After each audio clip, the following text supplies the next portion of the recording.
დღესვე ვიდეო მიმართვას ავრცელებს ზურაბ ჟვანიას დედა და სააკაშვილის ხელისუფლებას, რომელმაც მისი თქმით ხალხის ნდობა ვერ გაამართლა, ღირსეულად წასვლისკენ მოუწოდებს. მოგმართავს მთავრობაში მყოფ ზურას ყოფილ მეგობრებს. თქვენ უღალატეთ საკუთარ გზას, რომელიც ზურასთან ერთად აირჩიეთ. დემოკრატიული სახელმწიფოს მაგივრად შექმენით ავტორიტარული სახელმწიფო, რომელშიც სუფევს უსამართლობა და ძალადობა. თქვენ იბრალებთ ზურას მეგობრობას, თქვენ არ შეასრულეთ ხალხის ნდობა, ღირსეულად მაინც წადით, აცხადებს საეჭვო ვითარებაში დაღუპული საქართველოს პრემიერ-მინისტრის დედა რემა ჟვანია.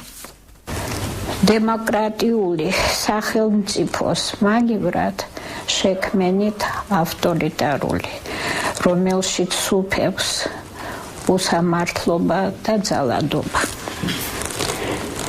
თქვენ იბრალებთ ზურას მეგობრობას. ეგ იყოს თქვენი სინდისის გადასაწყვეტი.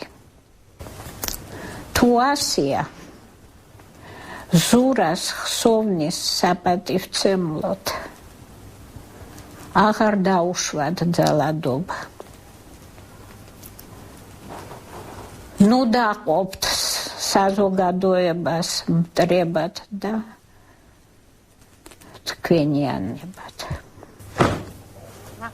არ შეასრულეთ ხალხის ნდობა.